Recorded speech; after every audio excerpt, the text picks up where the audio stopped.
Misteri 5 gunung terangker di Jawa Tengah. Gunung merupakan tempat yang indah, namun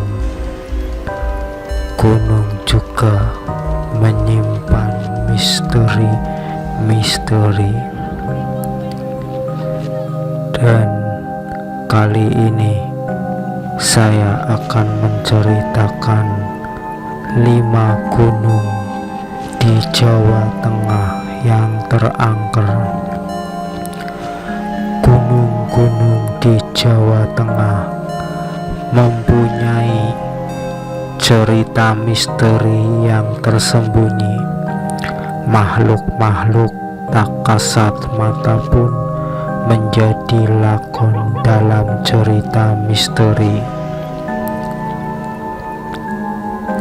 Dulu, saat belum begitu banyak orang mendaki, gunung menjadi tempat sakral yang menyimpan sejuta misteri. Rimbunya pepohonan dan kabut yang menyelimuti seolah menjadi halaman pembuka cerita misteri. Meskipun kini kian ramai dikunjungi pendaki, namun gunung tetap menunjukkan nuansa angkernya. Sampai sekarang masih banyak orang yang mengaku mengalami cerita misteri saat mendaki gunung. Yang pertama, Pos Samarantu di Gunung Selam. Ketika berbincang dengan teman-teman yang sering mendaki, Gunung Slamet menjadi gunung yang paling angker di antara gunung-gunung lain. Banyak cerita horor yang menyeruak dari semua cerita mistis itu. Cerita horor Pos Samarantu menjadi yang sering dibagikan. Konon katanya, Pos Samarantu yang terletak di pos 5 didiami jin-jin penunggu yang suka mengerjai pendaki. Samarantu sendiri merupakan singkatan dari samar dan hantu. Dengan kata lain, pos ini merupakan pos yang samar-samar ditunggui hantu. Dari cerita yang beredar, sedikit pendaki yang berani mendirikan tenda di pos Samarantu. Suatu waktu, entah kapan persis kejadiannya, seorang pendaki mengalami keangkeran pos Samarantu. Ketika hari menjelang larut, pendaki tersebut dan kedua kawannya mendirikan tenda di pos yang terkenal angker itu. Seperti ritual pendaki pada umumnya, setelah selesai masak ngobrol, mereka memutuskan untuk beristirahat. Sebut saja Faiz, nama salah satu seorang pendaki, pergi keluar tenda untuk buang air kecil. Dia meninggalkan kedua temannya di dalam tenda sedang tidur. Tak ada yang aneh malam itu. Suasana hutan malam hari tak menunjukkan ada tanda-tanda kengerian. Berjalan beberapa langkah menuju tenda, langkah Faiz terhenti tepat di depan pintu tenda. Dia membuka membuka perlahan si bertenda. Kejanggalan baru mulai ketika dia mendapati 3 orang sedang tertidur pulas di dalam tenda, dan membuat Faiz sangat ketakutan. Yang kedua, Pasar Bubrah, Gunung Merapi. Keangkeran Gunung Merapi sudah tersohor di seluruh pelosok tanah Jawa. Eyang Sapu Jagat dan Mbah Petruk menjadi pesohor makhluk gaib dari Merapi. Namanya begitu tenar dan akrab di telinga pendaki. Konon Keraton Yogyakarta sering memberikan sesaji agar Eyang Sapu Jagat tak murka. Warga lokal yang masih mempercayai mitos Merapi pun masih mengirimkan sesaji di Gunung Merapi. Saya pernah menemukan kepala kerbau tergeletak di Pasar Bubrah. Merinding juga waktu melihatnya.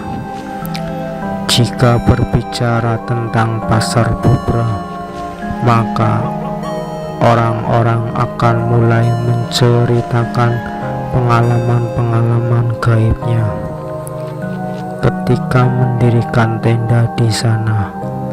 Layaknya pasar pada umumnya, Pasar Bubrah kerap menimbulkan kegaduhan.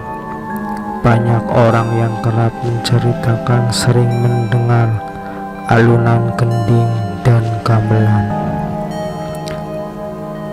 Cerita yang berbeda pernah saya dengar langsung dari mulut teman saya.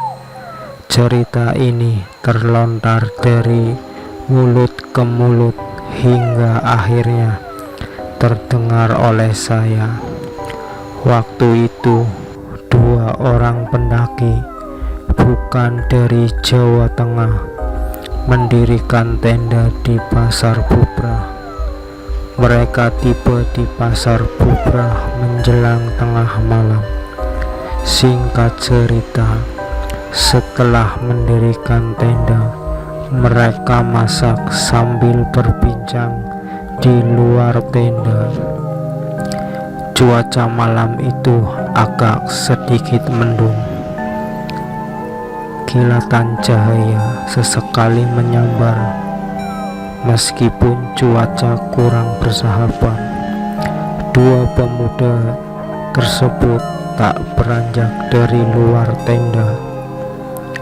Mereka tetap tertawa-tawa berbincang sampai ketika petir menyambar, membuat mereka sedikit kaget.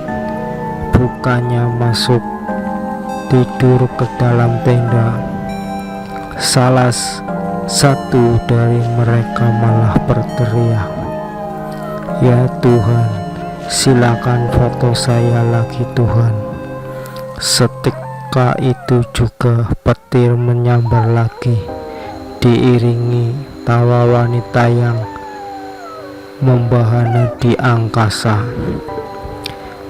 dan itu sangat mengerikan.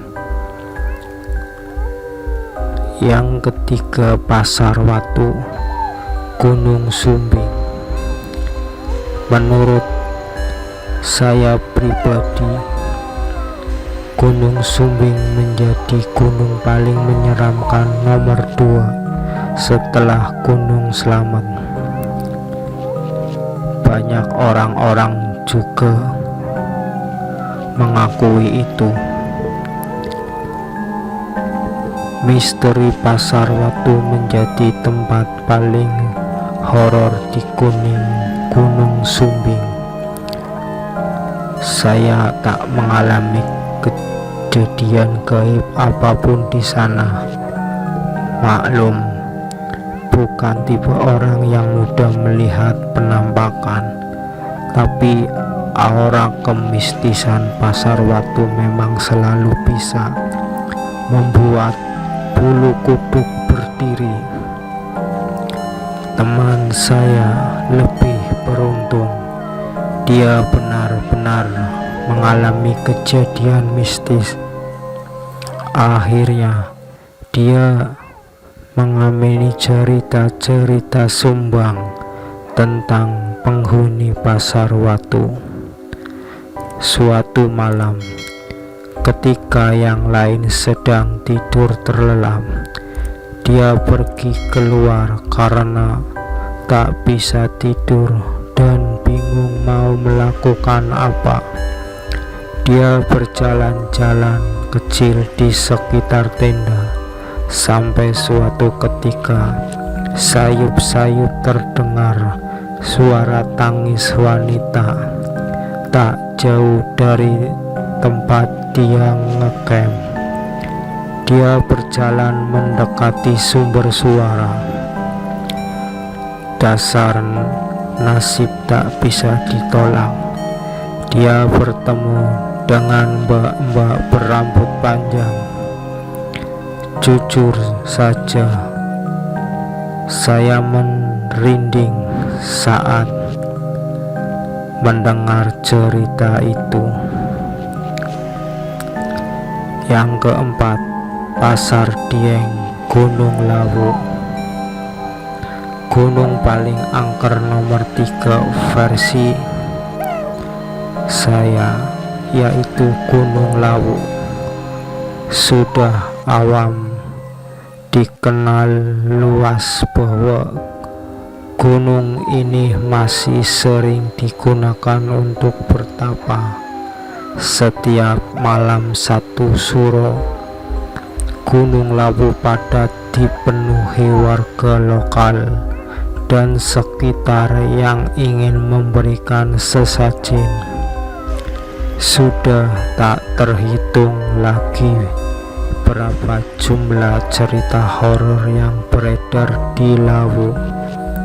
Saya kerap menjadi curhatan teman tentang apa yang mereka temui di sana.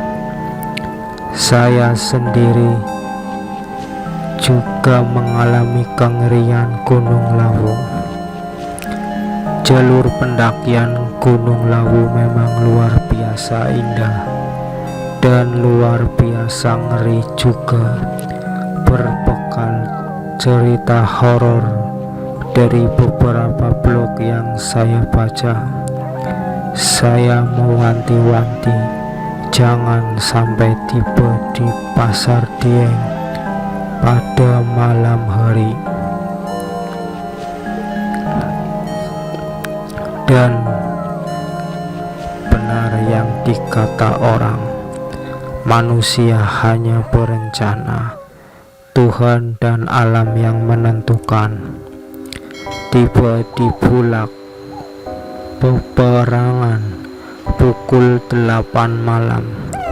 Apa yang saya lihat tidak ada apa-apa, tapi teman seperjalanan saya mengaku melihat makhluk putih terbang melayang. Ketika sampai di Pasar Dieng pun sudah sangat larut. Yang saya takutkan terjadi.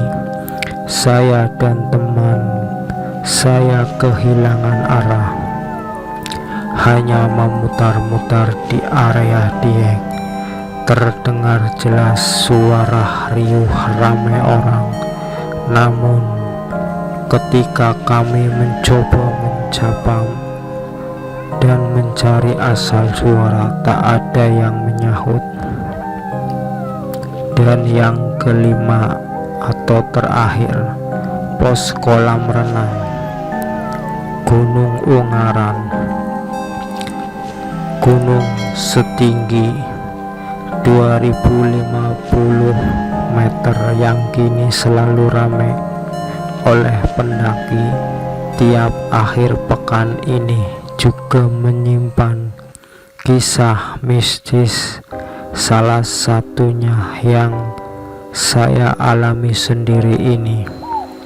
Tempat-tempat ngeri di Gunung Ungaran, tak hanya di pos kolam renang, pos 2 misalnya. Meskipun tak pernah melihat langsung, namun saya tak pernah ingin istirahat di sana walaupun siang hari. Apalagi mendirikan tenda di sekitar pos kolam renang. Lebih baik berjalan sedikit lagi, mendirikan tenda di Promasan. Pos kolam renang dikenal angker karena konon ada penunggu wanita di sana. Berjalan lebih jauh lagi, kengerian Gunung Ungaran mulai terasa lagi ketika mulai memasuki hutan ke arah puncak. Pernah suatu malam ketika saya memutuskan untuk break sejenak, tiba-tiba terdengar suara geduh rombongan orang yang akan naik atas puncak. Saya berpikir, biarkan sajalah mereka lewat terlebih dahulu, nanti menyusul dengan jalan santai di belakang mereka. Lama saya menunggu, lebih dari 30 menit, tak kunjung ada orang yang datang. Alih-alih ada gerombolan yang datang, suara riuh tiba-tiba hilang, tergantikan dengan senyap. Dan itu sangat menakutkan.